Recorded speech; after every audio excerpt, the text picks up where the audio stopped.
Hi everyone, today is a perfume video and we are going to be talking about fragrances that take us from fall to winter. This demi-seasonal fragrance selection usually goes for me with something that is in anticipation of Christmas, but not quite, and wearable for fall weather and for winter weather, as we're getting kind of a mix of the two right now. So let me tell you about what I've chosen for this season. First and foremost, a comforting scent of a very intimate small coffee shop that only inhabitants of a trendy neighborhood will know about, but it's a little bit hidden, so general public doesn't necessarily make it in. This is Cardamom Coffee from Lush. I don't love a lot of fragrances from Lush, but this is one that I find extremely appealing. And I think it will have a mass appeal because it's such a gourmand. And Cardamom Coffee really describes the scent very well. It is, in fact, this cozy cardamom coffee. You will thank me if you don't know about cardamom coffee. You can actually make yourself some cardamom coffee and it's absolutely delicious. It's coffee, cardamom, a little bit of sugar if you want to, and cream or milk, depending on your preference. It's just a really lovely way to have your coffee. Another great way to drink your coffee is with a touch of salt and no sugar.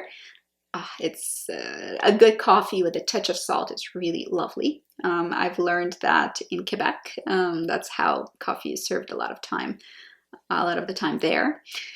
And cardamom coffee has this slightly Eastern cozy flavor, which I very much appreciate. Again, this is a very cozy scent. If you like cozy fall weather, and this is kind of epitome of hygge for me, the Danish concept of comfort and coziness. Yes, cardamom coffee does create that because it smells exactly like a cardamom coffee with cream would. And I find that really charming and very comforting and very cozy. So wonderful choice for now, and I do recommend you try it. Next, we have Histoires de Parfum, 1899. So this is the Hemingway edition. Histoires de Parfum is a niche fragrance brand. I highly suggest you check it out. They are very poetic regarding their fragrances. They base their fragrances on things, places, authors. You know, they have a very brainy approach to perfumery, which for me is heaven to my ears and nose. I love it. This particular one is supposed to represent Hemingway. I'm not completely sure why this specific combination of notes is meant to evoke thoughts about Hemingway for the general public, but this is a juniper-based fragrance with amber and vanilla at the base. There is a little bit of powdery floral sort of situation going on there from iris as well. And in general, juniper really makes it feel seasonal. So, I mean, we're really talking about fall, winter, even Christmassy in a way. There's a lot of cinnamon in here, so that spice from Christmas cookies is coming through. It's just a lovely seasonal fragrance for me, really evocative of fall and winter transition. Check it out if you like something like or Victor and Rolf Spice Bomb, if you like something like that. I mean, this is pretty unisex, but I think because of its seasonality and just like you think of grog, you think of Christmas cookies and fruitcake and gingerbread, and you think of spiced wine of all sorts, and just that is what I'm talking about. This is over here. So if you crave that sort of a comforting combination of scents, then 1899 might satisfy your cravings. Certainly satisfies mine because it's such a seasonal scent for me, and it is not one that I will be pulling for the rest of the year. You can see that I've purchased a small bottle, and I do tend to continue purchasing tinier, smaller bottles for that particular purpose. Just I don't think I need a lot of it. I just think I need it in a targeted amount, in a targeted application at specific time of the year, and then it's bliss. And right now is that time of the year. Check it out if you're a fan of that kind of a combination of notes. And it's really quite unique, so look it up if you are into unique juniper-based fragrances. Then we have a Narciso fragrance. I tend to pull for a lot of Narciso Rodriguez fragrances. I have another one back here, so we'll get to it in a second. This particular one is the Eau de Parfum Ambrée, or Ambrée. This is an amber version of their cubes. I have a very small bottle of it here. I'm not going to be purchasing a bigger bottle. I think this is a scent that does have the traditional Narciso Rodriguez musk that I'm so crazy about, but unfortunately it's pretty overpowering in terms of amber. There is a very, very big amber here. If you like amber fragrances, that is going to be a plus for you. Amber is not my favorite note. I like it as a supporting note, but generally ambers aren't something that I'm particularly attracted to. And I think for me, this is not the best from the lineup, I think. But I'm sure for lovers of amber, you will enjoy it. I was a bit disappointed by it, and I'm certainly not going to be purchasing a full bottle. It's okay. It's a floral with a good musk and a big, big amber. That's what it is. Mostly you're smelling amber. For me, a bit blah, but that's just because amber is not my thing. Then we have Guerlain. Now this guy, I am actually pulling for a lot, and I decided to include it for this fall-winter transition because this is a good fall scent. Now this is the Sensuelle, not the original, but Guerlain Eau de Parfum Sensuelle. So this is the sensual edition, meaning that there is more tonka, there's some caramel, there's more vanilla. So the base notes are really amplified a little bit more than they are in the original, and the lavender is turned down a bit. So if lavender was a little overwhelming for you in the Guerlain, you might enjoy the Sensuelle because it is a much more tame lavender situation. And it's sweeter, it's more edible, more gourmand notes at the base, they're amplified. So if you want your fragrances sweeter and less based on unusual flowers, because lavender is a little bit unusual in female fragrances. You know, it's mostly used in home fragrance and in male perfumery. So I adore it. I really like it, and I like the Guerlain Eau de Parfum original more than I do Sensuelle, because I don't tend to gravitate towards very, very sweet, sticky base. There's not a lot of stickiness here, so I think you're still okay. This is not going to give you cavities, you know, so it's a good representation of what if you wanted to make a sweeter version, a more rounded and sort of full-bodied version of Guerlain, it would be this.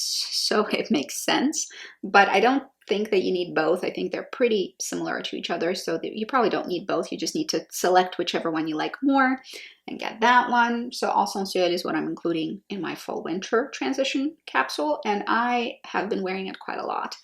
As you can see, I'm starting to dent the bottle. I'm suspecting that by Christmas time it's probably going to be halved, so we'll see. We'll see how it goes. Then we have Cocoa Woods by Nest Fragrances. I hear that this fragrance is being discontinued, and after having worn it for a while, I'm not surprised. This is a lovely scent with cocoa, serious amounts of slightly bitter dry cocoa, coffee, and woods. This is lovely. This is very unisex, but very gourmand in that coffee way, and I love coffee and fragrances. I was really hoping that I will enjoy it, and I do. I really like it upon application. The problem is it does not have any longevity, so that's unfortunate. I will probably be selling it because of the longevity issue. I think it would work better on someone with slightly oilier skin who can retain the scent of fragrances a little bit longer. On my dry skin, fragrances evaporate pretty quickly and fly off of me. I was, very excited to try it. I wasn't disappointed with the composition. I am disappointed with wear time. I will probably be selling it, so unfortunately, I'm thinking it's likely to be decluttered in the next round of decluttering, which saddens me, but on the other hand, why hold on to something you're not absolutely in love with? Speaking of love, we have Narciso Rodriguez for her line, and this is L'Absolu. This is this deep aubergine color. It is a wonderful, deep, velvety, slightly fruity rose scent. It's deep, it's round, it's full-bodied, it's got that magical musk in combination with florals. I mean, musk over here is much more pronounced, and this lovely musk that they have in the Narciso Rodriguez lineup, it's much more pronounced and much more beautiful and creamy than it is in the amber version, although there are different lines, I understand. But Narciso Rodriguez, they do tend to have the thread of the same kind of musk through and through all of their scents. So here I would expect a lot of that full-bodied roundness and creaminess because amber, but I'm not really getting that from this one. But here in the L'Absolu, you get that floral roundness, porcelain hard surface, shiny and reflective, yet velvety somehow. Very smooth yet velvety, very textural scent. It has a lot of depth. I really enjoy the three-dimensionality of this particular scent. If you are into musky deep florals, I think you will love it. It is extremely wearable depending on your dosing, but can be very easily a night scent if you do basically more than one spray. It's pretty potent and wears a really long time, but doesn't have a throw that's just going to suffocate everybody across the room. So at the same time, it's easily dosable, easily wearable. Wonderful formula. Really impressed with that one. Normally, I have some kind of a Chanel scent in the lineup, normally some kind of a number 5, one of several out of their line that I really like. And this time around, it's this is special. This is the Parfum. So it's not the eau de parfum. It's not the perfume water. It's Parfum, the extract. So a different formula, and I think a wonderful formula from the number 5 line. I am absolutely good to be wearing it. I am absolutely excited to be wearing it. It comes in a dabber. So, I mean, I'm not particularly excited about the dabber situation, but that's how it's worn, that one. So dab, dab, dab, no rubbing. If you use dabbers, don't rub the perfume. You're going to destroy the structure of the molecular pyramid, and you are just not going to get the scent as it's intended to be gotten from the bottle. There's a creaminess to this one that lacks in all other formulas of this scent. Again, that's why I like to pull for it in colder weather. There's a smoothness to it, a soapiness, and the aldehydes here are a little bit creamy and not so effervescent as they are in the rest of the number 5 lineup. In general, just a pleasure to wear. Very indulgent for sure. And unfortunately, the most expensive out of all of Chanel number 5s. However, for me, worth it. And I do prefer it over the Eau de Parfum. If I had to choose one, I do like the Eau de Parfum too. So this is an absolute joy to wear. I'm very excited about having Chanel number 5, the perfume, in here. I can't stop smelling it. I'm really addicted to it. So I do feel like after this winter, this little bottle is probably going to be gone. Unfortunately, I'll have to replace it, which isn't very exciting because it's about $300 for a small bottle. So I'm not thrilled to be dropping that cash, but for me, worth it. I can't even. I can't even. It's so good. Then we have a budget fragrance, which I'm really excited about. I think this is a lovely, lovely scent. And this is Pure Honey by Kim Kardashian. Now, I'm not a fan of Kardashians. I know they're polarizing somehow. Either you love them or you hate them. I don't have any particular opinion on them. I'm somewhere in the middle where I'm like, I don't know, people on TV don't care, don't watch, whatever. And I don't particularly like much in terms of their fragrance lineup. I have tried a few scents, and they're not terrible, actually. The quality is not bad. Most of their scents are decent in terms of quality. This is my favorite out of everything that Kim Kardashian has ever produced under her name. I'm sure she had nothing to do with the formulation. But this is truly a very nice honey scent. Now, it does have a big drawback, which is longevity. Longevity is poor.